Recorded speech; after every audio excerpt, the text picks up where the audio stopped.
Hello, explorers, and welcome to Reach the World's Explorer program. For more than 25 years, Reach the World has sparked student curiosity, bringing real-world adventure, fresh perspectives, and global career paths into K-12 classrooms through virtual exchange.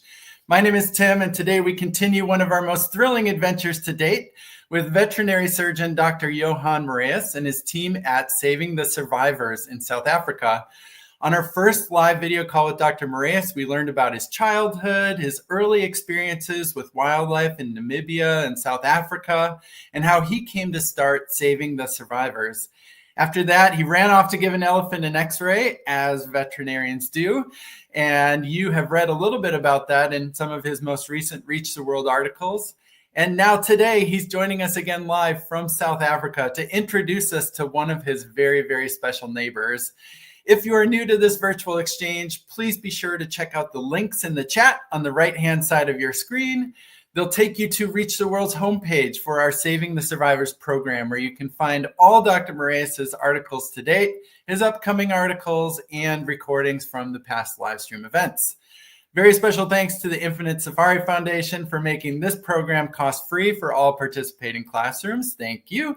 We are thrilled to have several school groups joining us live today, and I want you all thinking about questions you'd like to ask Dr. Marais. As soon as you meet his extra special guest, I know you'll have a lot of questions, and we'll give you a chance to get answers later in the session. I have to give a few quick shout outs to some Reach the World classrooms in the audience. We have Falmouth Elementary in Maine. Hi, Falmouth. Stony Lane School in New Jersey. Roberta Road Middle School in North Carolina. Satsup Elementary in Washington State. Hamilton Elementary, Rhode Island, and maybe getting the award for joining us from the furthest away today, Bluff Point Primary School in Western Australia. So we are all over the world today. That is enough introductions, I think. I think it's ready for us to use the magic of virtual exchange to connect all the way across the Atlantic Ocean, down the length of the African continent, and join emergency wildlife veterinarian Dr. Johan Marais on his farm in South Africa. I'm going to bring him onto the stage so we can say hi to Dr. Marais. Hi, Dr. Marais. Hi, everyone. Hi, Tim. And a special welcome to the teachers and all the students. I'm so glad you guys could join me. It is wonderful to be able to connect with you in what I know is a very, very hot day in South Africa today. Can you tell us where you are right now? So currently we are in the most northern part of South Africa. It is a province called Limpopo. So where I stand, we are probably about 100 kilometers south of the border with Zimbabwe. All right, excellent. And it is a toasty day today. You are out braving the heat to introduce us to one of your neighbors. Is that fair to say? Yeah. So we're here in quite a special camp of about 400 hectares. And let me just take you guys to the special rhino. We made a camp here of about 300 hectares specifically for this rhino, which I'll tell you more about just now. He's called Seha.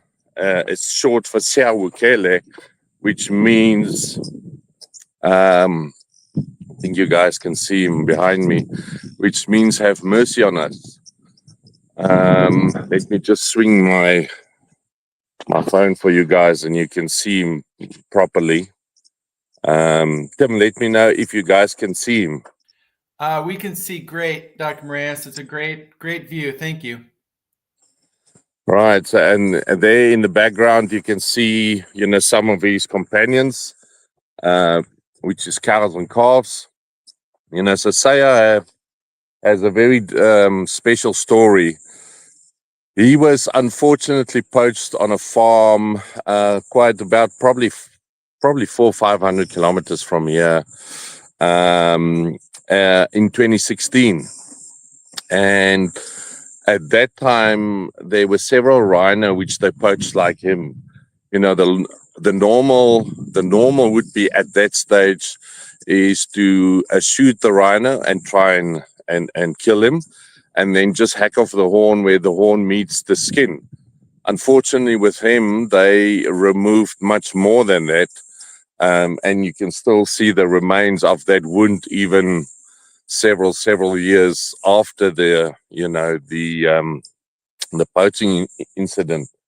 He had more than 30 operations so far, and currently I must say he's actually doing really well.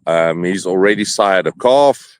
He's quite a happy rhino. You'll be seeing that I actually look behind me every now and then, because he's got a funny habit of sneaking up on you. He is a bit accustomed to people, but he's still a wild rhino, so he can still injure you if he wants to, even though he hasn't got a horn. But he's a testament of what we as humans and veterinarians can do to correct the wrongs that other people do. Oh, thank you for sharing that story of Seha. We've, previewed the introduction of Seha as sort of one of your success stories, one of the reasons that you started Saving the Survivors, to help, wild animals like Seha recover from these awful tragedies that happen to them through poaching and otherwise. And you mentioned that Seha's had almost 30 surgeries.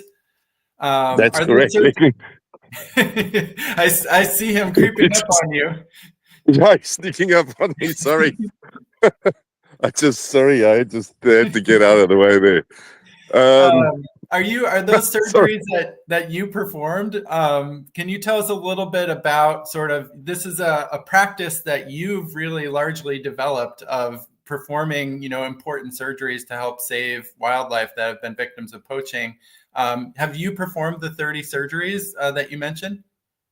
Yeah, correct. So, we had to develop these methods and what we do to try and heal these animals right from the beginning. By trade, I'm actually an equine surgeon, so I do a lot of surgery on horses, and you had to rethink the whole system of how you perform these operations. Just to give you two examples. Now, the one is if you do any operation on a dog or a cat or a horse, you can do the operation today, and then you can go and you can check the animal tomorrow morning, or you can remove the bandage tomorrow morning, or you can give an antibiotic tomorrow or the day after or next week.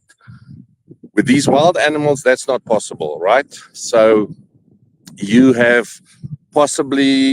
can immobilize them, so dart them, so that they kind of sleep, and then work on them. Probably the most you can do it is if you push it once a week, but every time you actually put that animal under anesthesia, there's a risk that they would die. So we would do it every 2 to 4 weeks.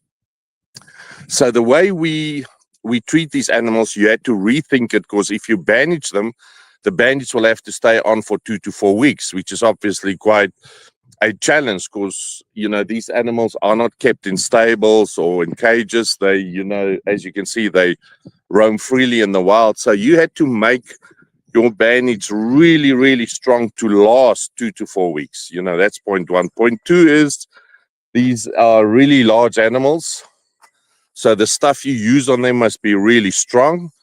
And one serious challenge that we have, and that we still have with them, is that the thickness of their skins. If I look at a horse and I have to operate on a horse's face, I can tell you that skin is probably 2 to 3 millimeters thick, right?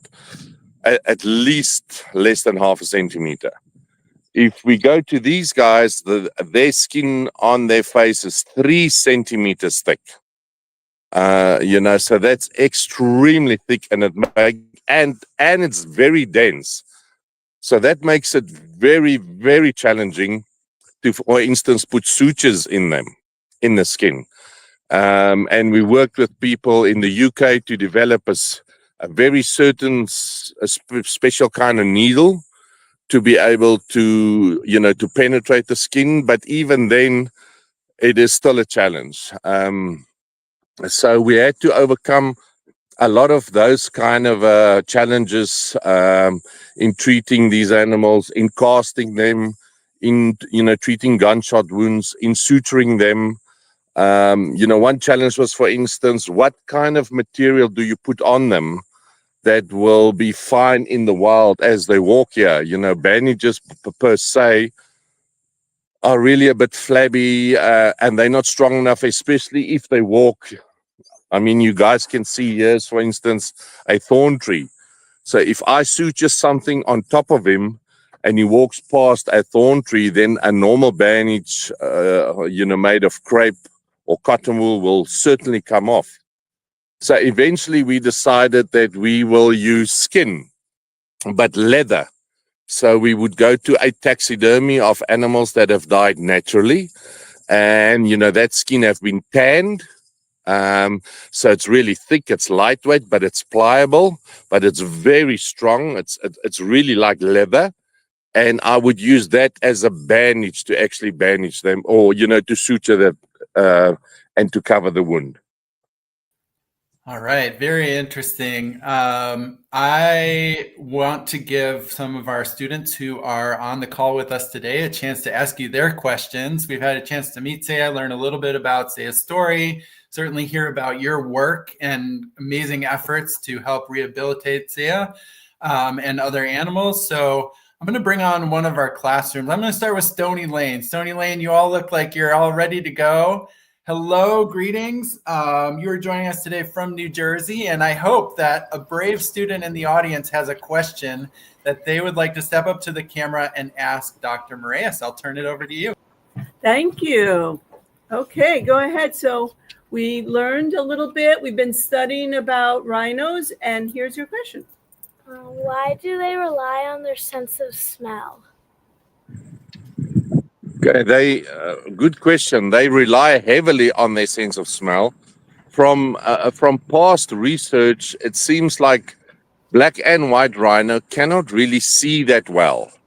So therefore, their other senses have to be heightened, and one is their sense of smell. So they heavily rely on that to use that in their normal day as they walk through the bush. Can we ask one more? Yes, please. Go ahead. Stand up. Nico. Go look at go stand up. Nico, stand in front of the camera so you can see. How are horses, zebras, and rhinos all related? Okay, so they related and they classified, because they have 3 toes, especially a rhino.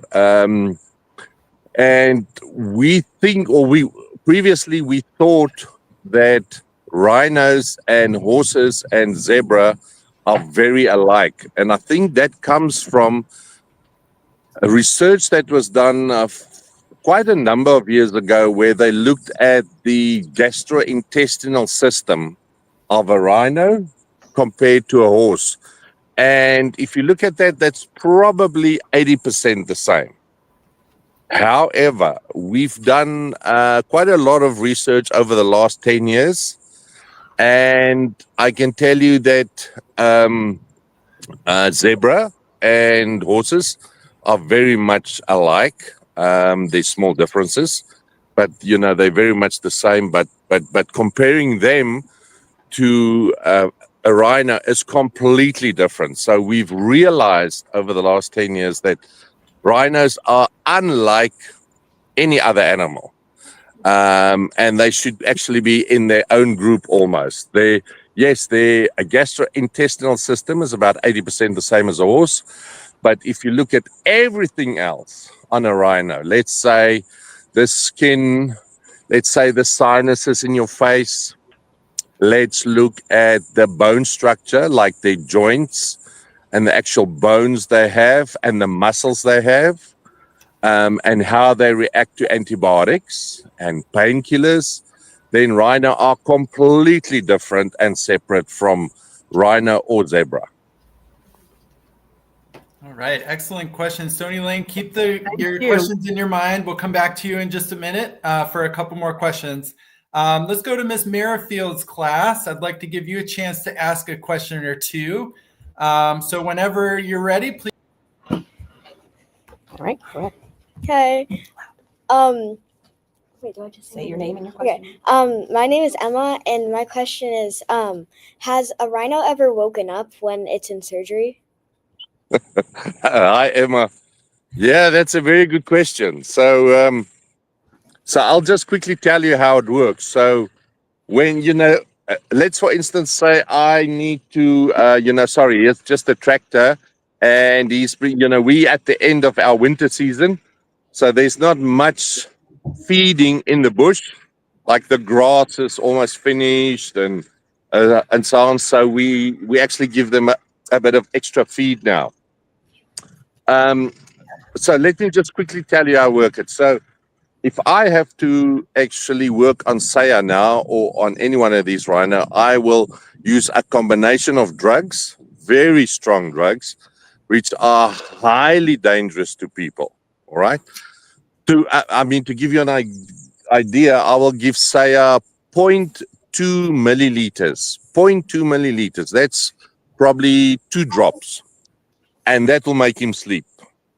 If I spray any of that into my eyes or on an open wound, I have 5 minutes before I will die. So it's very dangerous.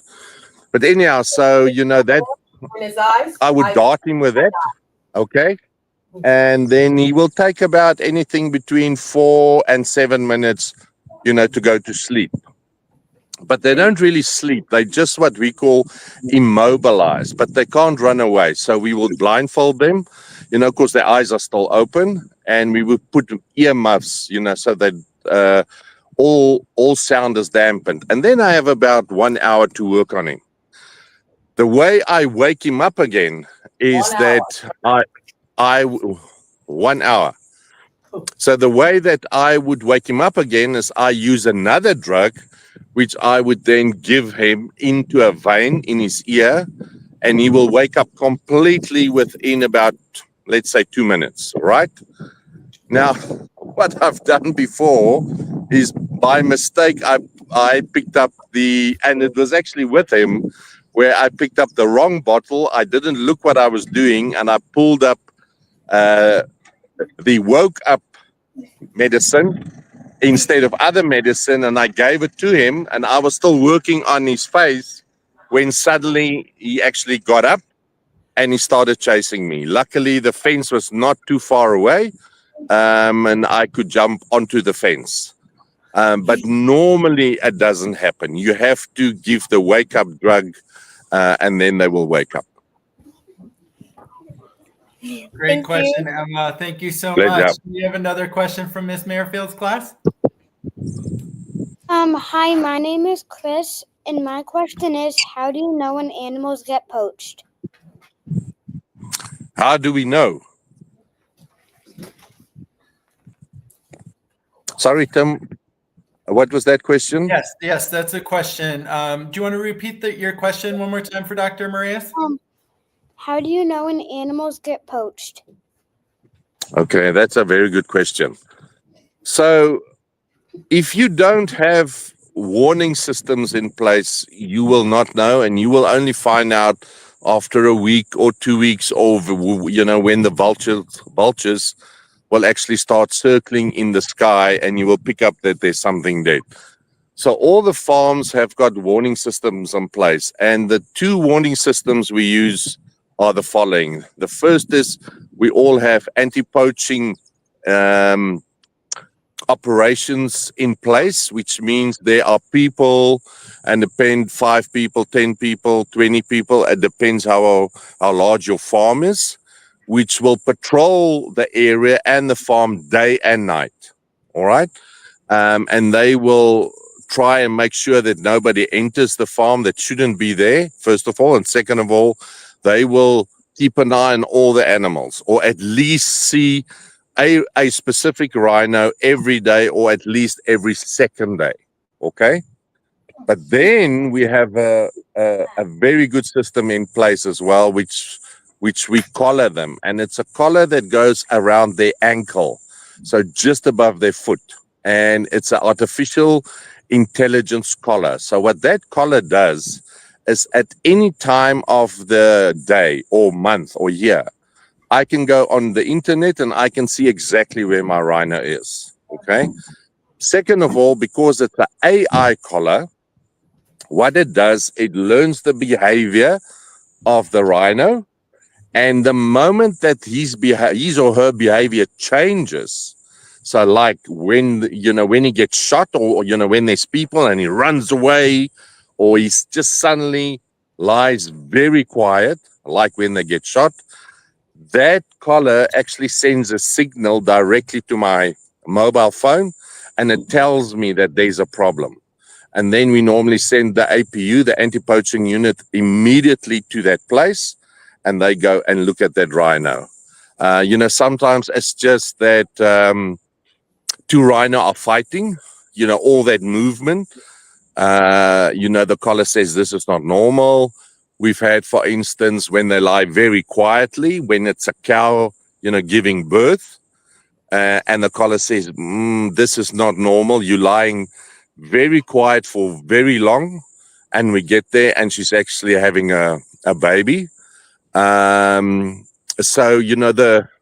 This collar learns all of that behavior, and we don't mind if there's alarms that go off and we get there and it's a false alarm, but it tells us that the collars are working, the AI is working, and that hopefully never, but if there is a problem one day, that we can immediately respond when a rhino gets shot.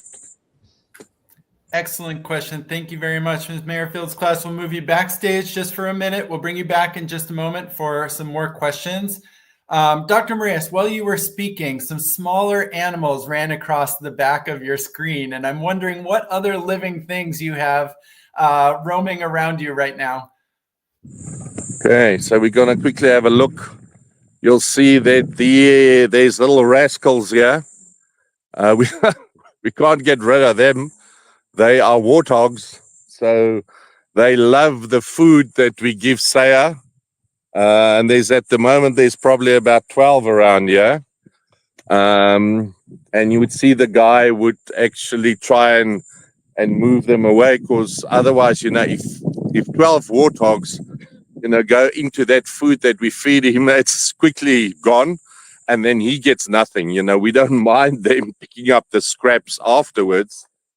Because all of them are really good condition. I mean, they're not doing badly, but it's all little warthogs that that comes and visit. Can I ask you just to turn your camera a little bit to, I think, your left, so we can get a good look at Seha as he's eating? You were telling us about sort of the traumatic event, obviously, that Seha suffered, and the work that you've done, and this is a chance to get a good look at Seha's face. The result of a lot of really hard work on the part of you and your team. But I think we can all see now very clearly that Seha has been through some awful events. Yes, can you guys see him properly? Yes, we can see him really well, and I'm going to take myself off screen so that Seha is the star. So we can just take a little look, and maybe you can tell us what we're looking at. All right, so what you're looking at is, you can see where the red is. Now, the red is not blood. It is actually a spray that we spray on that wound that has healed about 80%.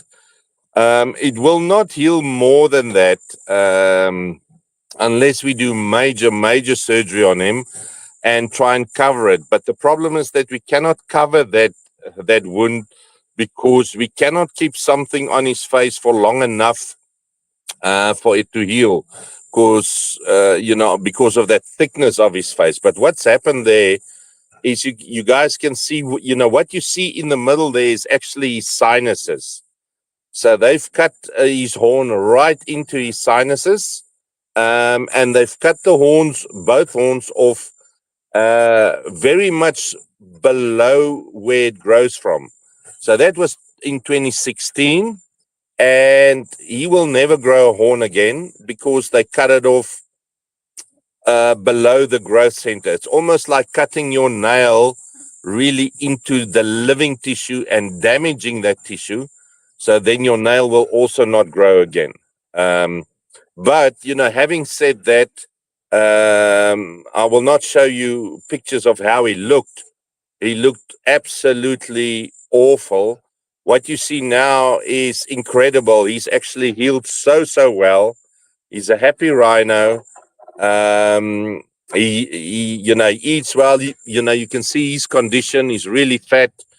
He's doing brilliantly well. He's got warthogs as mates. He's got other rhino as companions. There's more game like kudu and giraffe in this camp with him. So he's a very happy rhino. And the reason, one of the reasons why we did this is basically twofold. One is I wanted to know how bad, when a rhino is badly injured, up to what point can I actually save him? And I think over the last 13, 14 years, we have got clear markers of when I can save a rhino, if he's badly poached and when not. So that was point one. Point two is we started in 2008, guys, with approximately 22,000 rhino in South Africa in 2008. It's now 2025. We all estimate that we have about between 10 and 11,000 white rhino left. Okay, so that's that's half our population. And you should not only look at that, you should also look at, if we still were at 22,000 and we stayed there, the amount of babies that would have been born and the amount of rhino we would have had now with all the babies. So that's even, you can probably add another 5,000, to that number.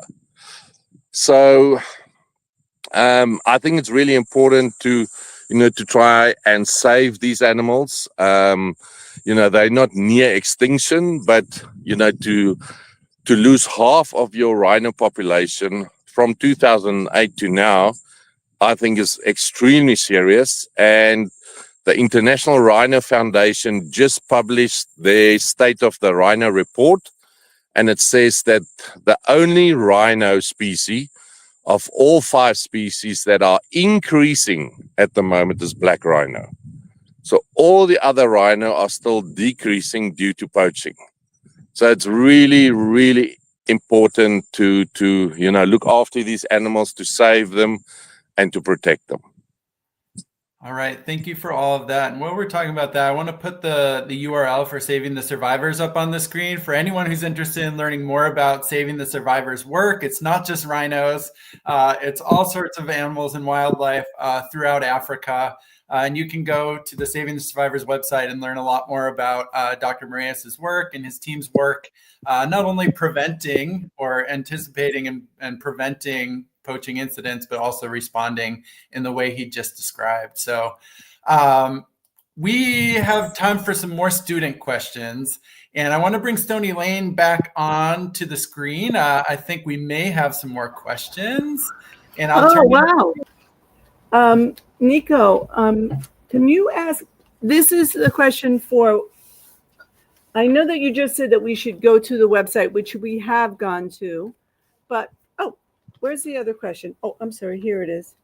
Nico, could you ask this one, please? We are kids. What can we do to help rhinos? Louder. Say it again. What can we do to help rhinos? As kids. Right, as kids, I think there's 2 things basically that you guys can do. The one is to spread the word. It's really difficult, I think, for people to sit in Europe or in the US and to see what's going on in Africa. And it's not only rhino, it's rhino, it is pangolin, it is to a smaller extent elephant, it's reptiles, it's birds, it's our plant species, to try and actually read up, or let your teachers tell you about really what's going on currently, and how people are really decimating our natural heritage. And these animals don't belong to South Africans. These animals belong to everyone in the world. So does bears and reptiles and those lovely birds in South America and all those. Is to really teach yourselves to see what is currently going on in the world, where you can make a difference. Maybe you speak to your parents, maybe you speak to other people, maybe you have a small fundraiser, but just so that that everything is not hunky-dory across the world. And it's not only in Africa, guys. It's across the world. People are really plundering your and my natural heritage. And now I'm not even starting to talk about the seas and the oceans. There it's almost worse. And the reason why it's worse there, it's because you can't see what's being done. You can't see that there's overfishing. You can't see of all the oil and the pollution, that runs into the sea, that kills the fish and the mammals that are in the sea. So it's really important to be aware of that. And then second of all, you can do fundraising for a lot of organizations, NGOs across the world that protect the plants in South America, or the birds, or rhino and elephant in Africa, or wild dog, or lion. It doesn't matter. But as long as you know that this is happening, and at some stage you try and do something about it. Thank you for that great question, Stony Lane. Do we have another, maybe one final question? We may get back to you again, but I want to give you a chance before we switch over for another question from Stony Lane, if there is one. No, and I'm sorry, but we have to go. That's so totally appreciate okay. it. Thank you for joining us. Have a great day. Bye. All right, let's bring it over to Ms. Merrifield's class. I see a student who is all ready to go. So if you unmute yourself, we would love to hear your question. My name is Naima, and my question is, do other animals besides rhinos and elephants get poached? Hi, Naima. Yes. And a very good example of that is pangolin. Pangolin is it is the most trafficked animal in the world. So they don't necessarily poach pangolin, but they would, because pangolin can't really run away, because they're so small, they would just grab them and they would sell them to Southeast Asia, and they would kill them to use their scales. But other animals, for instance, that are poached are bears, tigers in Asia, lions here with us, because they use the bones to try and make wine from it. So there are several other animals, that are being poached. What do you do to help them? Oh, it's very difficult. So you can't track everything all the time. So, what all of us try and do, Naima, is we try and have, first of all, very good fences. And the fences are not there to keep the animals in, but it's to keep people out. All right? So that they don't come in and steal pangolin or poach animals. And then second of all, we all try and have very, very good APUs. APU standing anti-poaching unit. So that's people that with guns that would patrol the farm or the reserve day and night and prevent people from coming in. And when there are people inside, is to catch them and to send them to jail. Okay, thank you. Pleasure. Thank you for your question. All right, our next question asker, right? Hi, my name is Maeve, and my question is, what rhino was the hardest to save? That's a very, very good question. I would probably say it was Seha, and I would split it 50-50 between Seha. He is a kind of a favorite of mine, sorry. And then we had a female, because he's a male. We had a female that was very, very similar poach than him. Also, very large injury, and she was called Hope. And if you look at our website, you will see Hope. Hope unfortunately died naturally about probably 3-4 years after we saved her. She got an intestinal disease, and she died from that, which was very sad. But I think by far, Hope and Seha was the worst, or the most challenging. Thank you. Pleasure. Hi, my name is Margot, and I'm wondering why it's so important for a rhino's skin to be thick. Yeah. You guys ask all the intelligent questions, I see. I actually don't know. And we have a theory, Margot, and that is that, when they have horns, those horns can be exceedingly sharp in the end.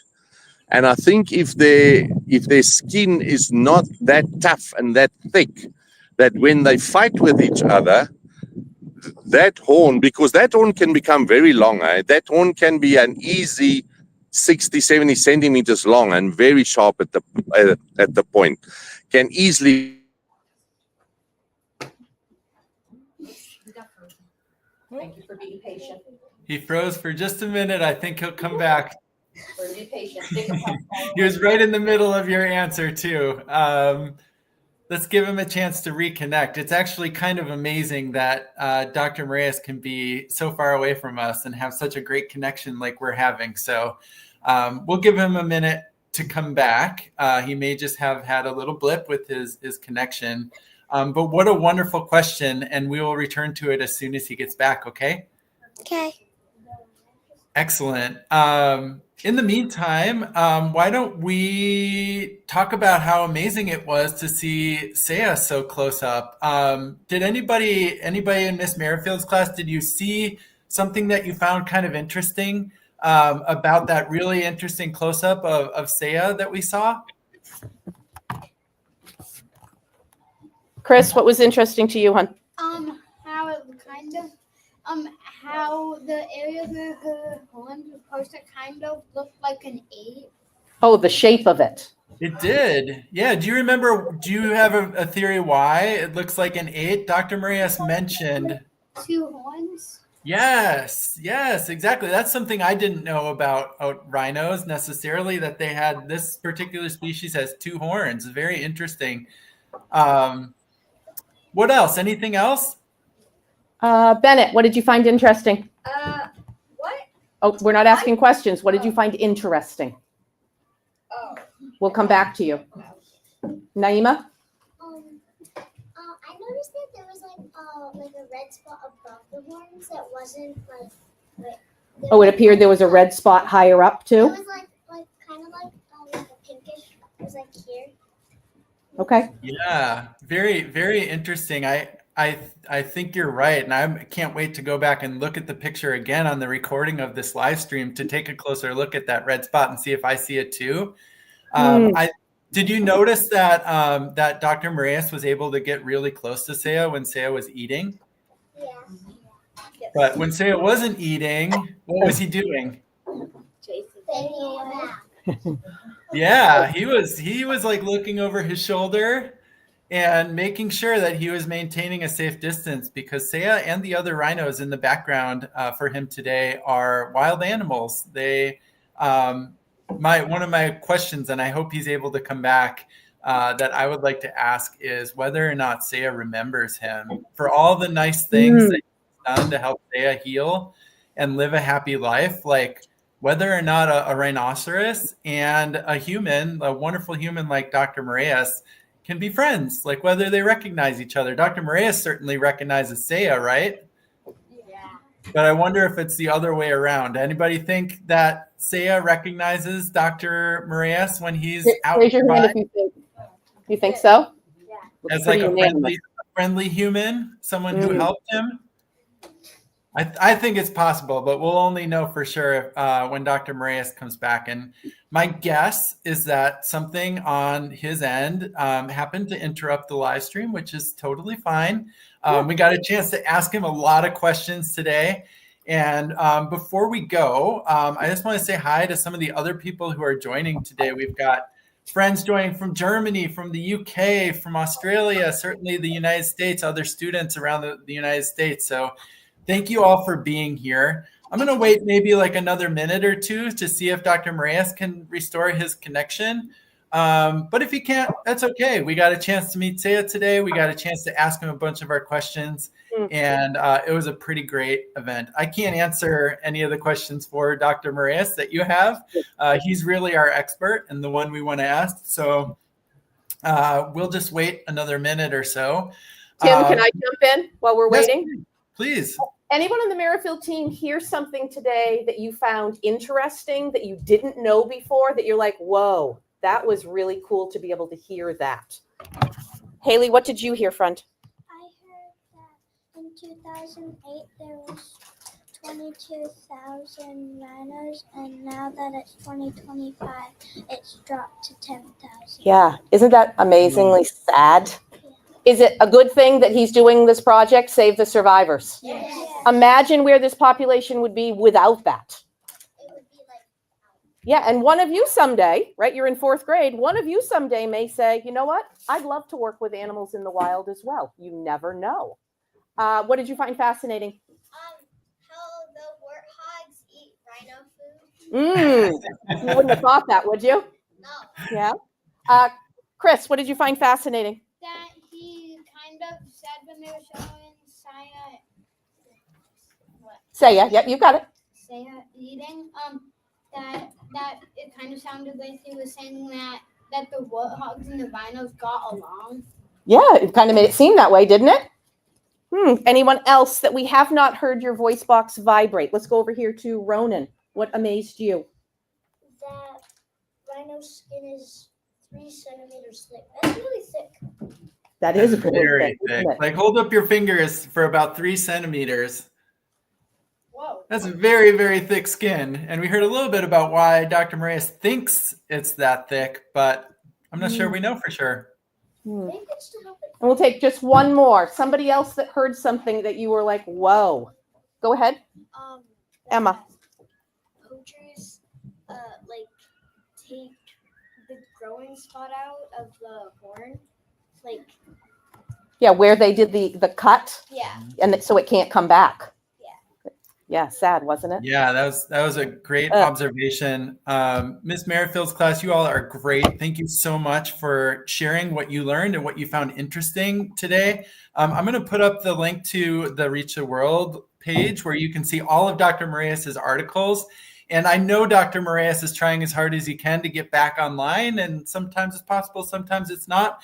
But if he can't join us and if we have to wrap up before he pops back on, can we give him a big wave and thank you? So when he watches the recording, he knows that we said goodbye without him. Say thank you. Thank you. Thank you. All right.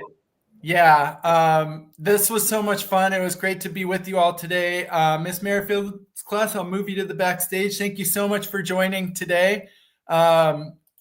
It looks to me that Dr. Marais might just be having some trouble getting back online, and it happens. We had a great conversation with him today.